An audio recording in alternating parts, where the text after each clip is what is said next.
ഇപ്പോൾ ഓണത്തിനാണെങ്കിൽ നമ്മൾ പെറ്റ്സിന് പായസമൊക്കെ കൊടുക്കും. സീനിയർ ക്യാറ്റ്സ് ആണെങ്കിലും സീനിയേഴ്സ് ആണ് അവർക്ക് കുറച്ചും കൂടെ റെഗുലറായിട്ട് ചെക്കപ്സ് വേണ്ടി വരും. 1 in 6 ഫുഡ് മാറി കൊടുക്കുമ്പോൾ തന്നെ ഗ്യാസ്ട്രിക് അപ്സെറ്റ് വരാൻ ചാൻസ് ഉണ്ട് പെറ്റ്സിന്. ഒരുപാട് ഇഷ്യൂസ് ആ ഏജിൽ നമ്മൾ കണ്ടുപിടിക്കാറുണ്ട് ഇങ്ങനെ ചെക്കപ്പ് ചെയ്യുന്നത് കൊണ്ട് മാത്രം.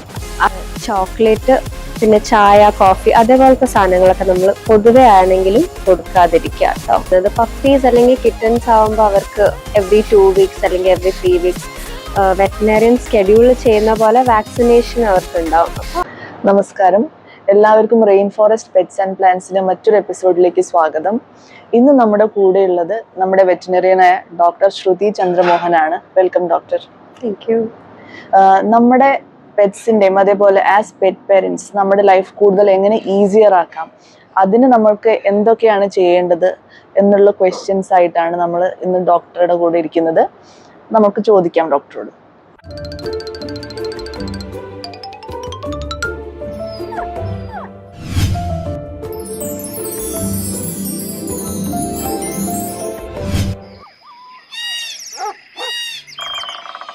കഴിഞ്ഞ എപ്പിസോഡുകളിൽ നമ്മൾ കണ്ടിരുന്നു പപ്പിയെ നമ്മൾ വീട്ടിലേക്ക് കൊണ്ടുവരുമ്പോൾ എക്സസൈസ് എത്രമാത്രം ഇമ്പോർട്ടൻ്റ് ആണെന്നുള്ളത്.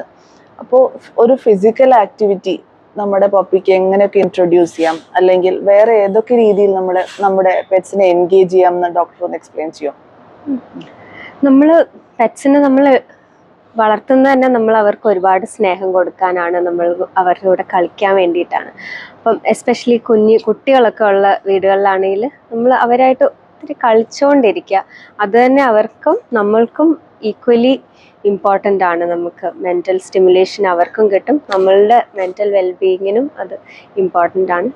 പിന്നെ നമുക്ക് ചെറിയ ചെറിയ വാക്സിന് ലീഷിലിട്ടിട്ട് വാക്കിന് കൊണ്ടുപോവുക, അങ്ങനെ അവർക്ക് ചെറിയ ബേസിക് ആയിട്ടുള്ള ട്രെയിനിങ് ഒക്കെ കൊടുക്കുക. അതൊക്കെ നമുക്ക് വീട്ടിൽ നിന്ന് തന്നെ ചെയ്യാവുന്നതാണ്. ട്രെയിനറിനെ വെച്ച് ചെയ്യുന്നതിന് പുറമെ ചെറിയ കമാൻഡ്സ്, അതായത് സെറ്റ്, സ്റ്റാൻഡ് അല്ലെങ്കിൽ ലൈ ഡൗൺ, അങ്ങനത്തെ കമാൻഡ്സ് ഒക്കെ നമുക്ക് വീട്ടിൽ നിന്ന് തന്നെ പഠിപ്പിക്കാവുന്നതാണ്.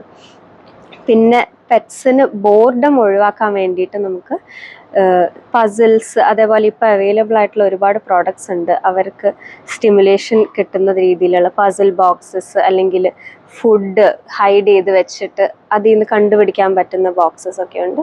അതൊക്കെ വെച്ചിട്ട് നമുക്ക് പ്രൊവൈഡ് ചെയ്യാം, ഇവർക്ക് എൻ്റർടൈൻമെൻറ്റ് പ്രൊവൈഡ് ചെയ്യാം.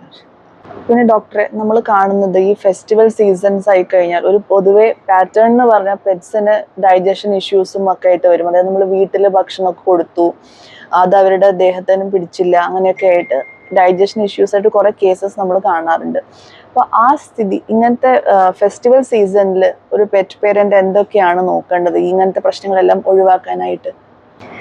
ഫെസ്റ്റിവൽസിൻ്റെ ഇടയ്ക്ക് ഞാൻ കണ്ടു വന്നിട്ടുള്ളൊരു കാര്യമാണ്, ഇപ്പോൾ ഓണത്തിനാണെങ്കിൽ നമ്മൾ പെറ്റ്സിന് പായസമൊക്കെ കൊടുക്കും. നമ്മൾ ഒരു സെലിബ്രേഷൻ്റെ പുറത്ത് ചെയ്യുന്നതാണ്, പക്ഷേ അവർക്ക് അത് ടോക്സിക് ആയിട്ടുള്ള സബ്സ്റ്റൻസസ് ഉള്ള ഒരു സാധനമാണ്. പായസത്തിനകത്ത് നമ്മൾ മിക്കവാറും റേസിൻസ് ഒക്കെ ഇട്ടിട്ടാണ് ഉണ്ടാക്കുക. അതേപോലെ ഇപ്പോൾ ക്രിസ്മസിൻ്റെ ടൈമിൽ നമ്മൾ കേക്ക് കൊടുക്കും. മിക്കവാറും ചോക്ലേറ്റ് കേക്ക് നമ്മൾ വാങ്ങിക്കാറുണ്ട്. അത് കേക്കിനകത്തും റേസിൻസ് ഒക്കെ ഉണ്ടാകും. അപ്പോൾ ഇതൊക്കെ നമ്മൾ ടോക്സിക് ആണ് നമ്മുടെ പെറ്റ്സിന് എന്നുള്ളത് മനസ്സിലാക്കി അവർക്ക് കൊടുക്കാതിരിക്കുക. നമ്മൾ സെലിബ്രേഷൻ്റെ പുറത്താണെങ്കിലും അവർക്ക് ഇഷ്യൂസ് വരുന്ന ഒരു സാധനം നമ്മൾ കൊടുക്കാതിരിക്കുക. ഫുഡ് മാറി കൊടുക്കുമ്പോൾ തന്നെ ഗ്യാസ്ട്രിക് അപ്സെറ്റ് വരാൻ ചാൻസ് ഉണ്ട് പെറ്റ്സിന്. പിന്നെ ചോക്ലേറ്റ്, പിന്നെ ചായ, കോഫി അതേപോലത്തെ സാധനങ്ങളൊക്കെ നമ്മൾ പൊതുവെ ആണെങ്കിലും കൊടുക്കാതിരിക്കുക ഡോഗ്സിന്. ഇതൊക്കെയാണ് നമ്മൾ മെയിനായിട്ട് ശ്രദ്ധിക്കേണ്ടത്. പിന്നെ ഓവർ ഫീഡ് ചെയ്യുന്നത് വേറൊരു കൺസേൺ ആണ്.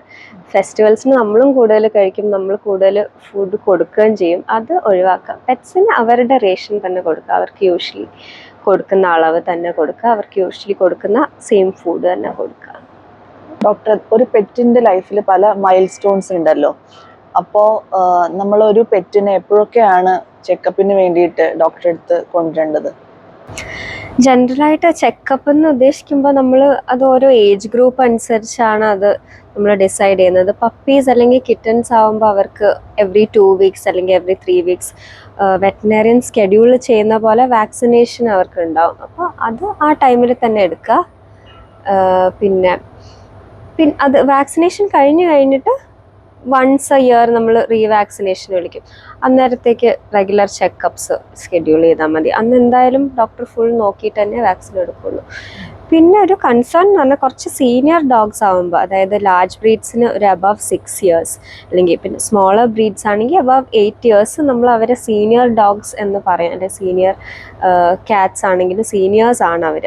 അവർക്ക് കുറച്ചും കൂടെ റെഗുലറായിട്ട് ചെക്കപ്സ് വേണ്ടി വരും. വൺസ് ഇൻ 6 months, അല്ലെങ്കിൽ കുറച്ചുകൂടി ഏജ് ആകുമ്പോൾ വൺസ് ഇൻ 3 months ആണെങ്കിലും അവർക്ക് പ്രോപ്പർ ചെക്കപ്പ് കൊടുക്കുന്നത് നല്ലതാണ്. ഒരുപാട് ഇഷ്യൂസ് ആ ഏജിൽ നമ്മൾ കണ്ടുപിടിക്കാറുണ്ട് ഇങ്ങനെ ചെക്കപ്പ് ചെയ്യുന്നത് കൊണ്ട് മാത്രം. ആ ഇഷ്യൂ അതിൻ്റെ സിംറ്റംസ് ആയിട്ട് മാനിഫെസ്റ്റ് ചെയ്ത് തുടങ്ങുന്നതിന് മുന്നേ ചെക്കപ്പിലൂടെ നമുക്ക് കണ്ടുപിടിക്കാൻ പറ്റും. അതുകൊണ്ട് that's very important. Thank you so much, doctor, for such an informative session.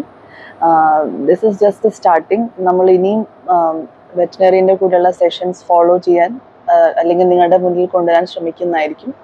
ഇതേപോലെയുള്ള ഇൻഫോർമേറ്റീവായ സെഷൻസ് നിങ്ങൾക്ക് ഇഷ്ടപ്പെട്ടെങ്കിൽ തീർച്ചയായും റെയിൻ ഫോറസ്റ്റ് പെറ്റ്സ് ആൻഡ് പ്ലാന്റ്സിനെ ലൈക്ക് ചെയ്യുക, ഷെയർ ചെയ്യുക ആൻഡ് സബ്സ്ക്രൈബ് ചെയ്യുക. Thank you so much.